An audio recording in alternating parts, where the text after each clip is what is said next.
वक्फ bill को नहीं वर्तमान एनडीए टेंशन बढ़ी जाइए। ए बिल ईद पर संसद रे बिल आसबार अच्छी किंतु ता पूर्व वर्तमान नीतीश कुमार एवं चंद्रबाबू नायडू को आभिमुख्य उपरे नजर रहा। यही वक्फ बिल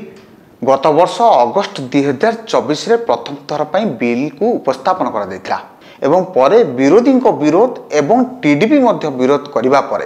ताकू जेपीसी को पठागला एवं जेपीसी ता भितर 655 पृष्ठार गोटे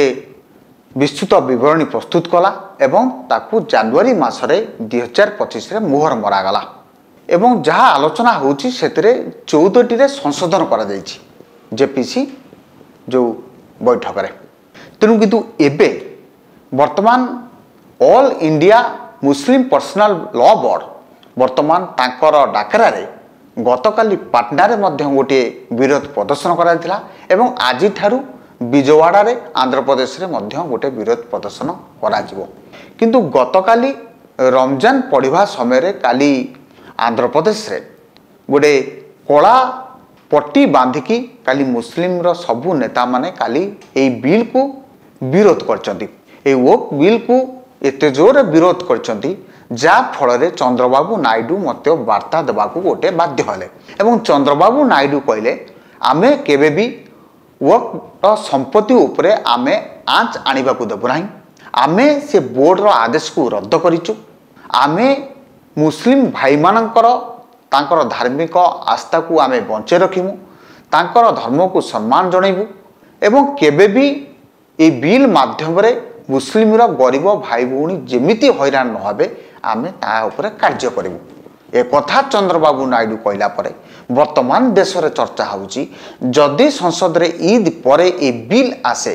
ताले चंद्रबाबू नायडू एवं नीतीश कुमारंकर आभिमुख्य कौन रहिबो। सेहीपुरी पाटना रे जेपरि गतकाली विरोध प्रदर्शन करागला मुस्लिम नेता मानक द्वारा सेठी लालू प्रसाद यादव एवं तेजस्वी यादव मध्य सेठी जाइकी उपस्थित रहिले एवं समस्ते ए बिल को विरोध कले एवं जोटी मुस्लिम भाई माने निजे भी काली गणमाध्यम आगे प्रतिक्रिया रखी कहते जे नीतीश कुमार सबुबले आम साथी थिले आम सहित रहिबे बोली आश्वासना देइतिले सीए कहती सीए धर्मनिरपेक्ष भाव उपरे विश्वास करती सी सेकुलरिज्म उपरे विश्वास करती तेल किपरि भाव में बर्तमान नीतीश कुमार यही बिल को सी समर्थन करेंगे। तेणु मुस्लिम भाई मैंने अपील कर नीतीश कुमार ए बिल को विरोध करतु जहाँ फल बिल पास हो पार ना। सेहीपरि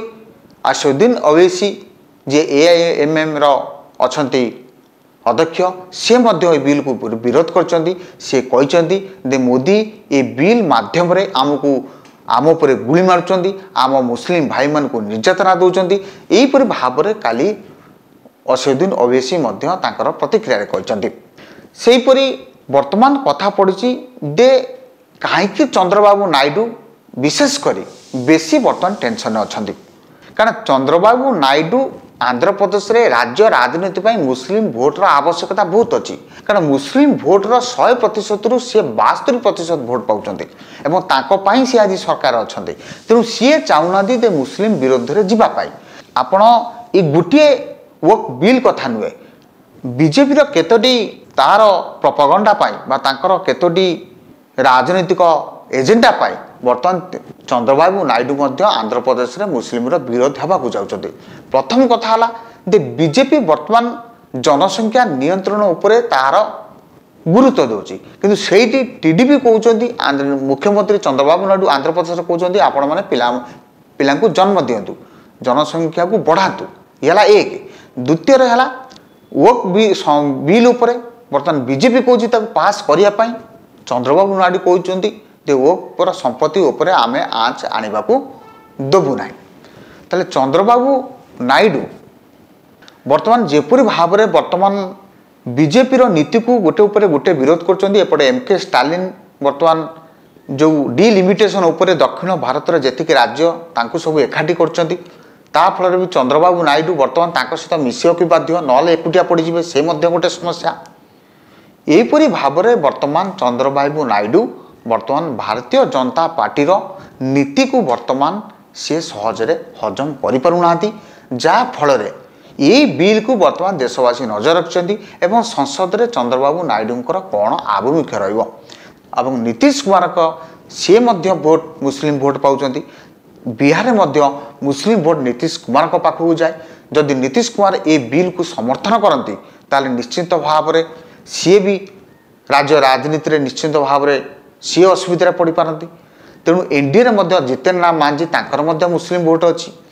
चिराग पासवान तांकर मुस्लिम भोट अच्छी तेणु ए सब विषय को नहीं बर्तमान चंद्रबाबू नायडू संसद में ये बिल को समर्थन करेंगे ना ये बिल को विरोध करेंगे ता उपर रहिबो समस्तंकर नजर एवं आउ गोटे कथा होची ये बिल को पास करिबा पई मध्य किछि राजनीतिक समीक्षक एवं किछि वरिष्ठ सांबादिक मैंने मत दौरान कहीं मत दौरान ना जितेबाला टीडीपी विरोध पर ए बिल को जेपीसी को पठागला टीडीपी नेता कहते जे बिल जो सब संशोधन करने कथा से संशोधन हो जाए जेपीसी जो 655 पृष्ठार तार रिपोर्ट देती से रिपोर्ट 14टी उपरे संशोधन करा एवं जहाँ आलोचना होदी जो संशोधन कराई जदि मुस्लिम नेता माने यह ग्रहण करती ताहले चंद्रबाबू नायडू वर्तमान संसद में यह समर्थन करपारती किंतु ताहा एबे देखा जाऊ नहीं तेणु आगु को जना पड़िबो नीतीश कुमार एवं चंद्रबाबू नायडूंकर यही बिल उपरे कौन आभिमुख्य रोची बर्तमान एनडीए टेंशन रहिबो ना टेंशन रहिबो नाही ना बिल पास करेदेव ना बिल पास करि परिबो नाही आज विदाय दियंतु नमस्कार अधिक अपडेट पाई हम चैनल को लाइक शेयर एवं सब्सक्राइब करिया को जमार भी भूलंतुनी निर्भय सूचना निर्भयर सह सब बेले आपन को साथी रे।